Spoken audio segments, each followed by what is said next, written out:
আসসালামু আলাইকুম গাইস, আপনারা সবাই কেমন আছেন? আমিও আলহামদুলিল্লাহ আল্লাহর রহমতে ভালো আছি। আজকে আপনাদের সামনে নতুন একটা ভিডিও নিয়ে চলে আসলাম আবারও। তো আজকে হচ্ছে আমি আমার মায়ের চাঁদ বাগানে। তো এই যে দেখেন আমার মায়ের পেঁপে গাছের কি অবস্থা।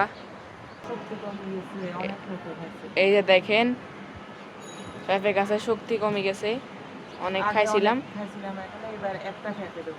আগে আমরা অনেক খাইছি, আরগুলো অনেক ছোট ছোট। আগে অনেক পেঁপে খাইছি, বড় হচ্ছে আগেরগুলো, এখন এগুলো বড় হচ্ছে না। আগেরগুলো বড় হয়েছিল, এখন বড় হচ্ছে না। দেখেন এখানে আমার আবার কচুর শাকও আছে। তারপর এখানে একবার করে কচুর শাক খাই। আমরা প্রতি সপ্তাহে একবার করে কচুর শাক খাই। এখানে দেখেন কচুর শাকও ধরছে। কে কে ছাদ বাগানে এই কচুর শাক খান জিজ্ঞেস করো। কে কে ছাদ বাগানের কচুর শাক খান আপনারা কমেন্টে বলে যাবেন। এখানে আবার এলাচের শাকও আছে। এই যে তারপরে এখানে আবার এলাচের শাকও আছে। দেখেন আমাদের আঞ্চলিক ভাষায় এলাচের শাক বলে, কে কি বলে এটা তো জানি না। এখানে বেগুন গাছ, তারপর এখানে বেগুন গাছ, ড্রাগন ড্রাগন ফল গাছ, ফল গাছ। এখানে আরেকটা বেগুন গাছ দেখেন। তারপরে এখানে আরেকটা, এখানে আবার শালকুমড়া গাছ লাগাইছি। এখানে ভ্যারাইটিস শালকুমড়া গাছ, মরিচ গাছ, মরিচ গাছ, আম গাছ, আম গাছ। এখানে বরকড়ি গাছ, এখানে বরকটি গাছ দেখেন। এটা লেবু গাছ, এইটা লেবু গাছ।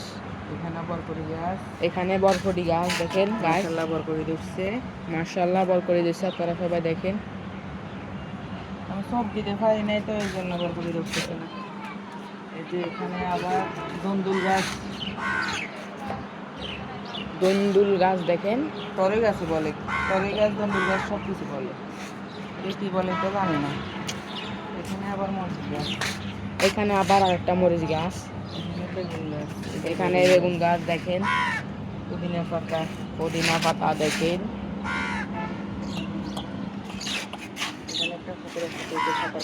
এখানে দেখেন একটা পুকুর আছে, কে কে সাঁতার কাটবেন চলে আসেন।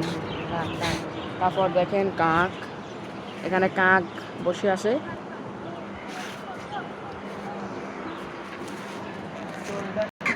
তো আজকের ওয়েদারটা দেখেন, এই যে দেখেন বাতাস, বৃষ্টি আসবে, আকাশের অবস্থা দেখেন। এই যে বাতাস, এই যে দেখেন আকাশের অবস্থা, এই যে দেখেন।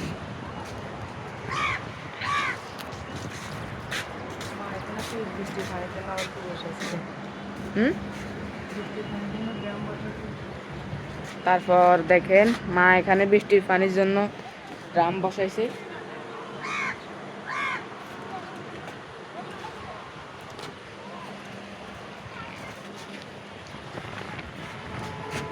তো দেখতে পাচ্ছেন আজকের অবস্থা কিরকম, বাতাস।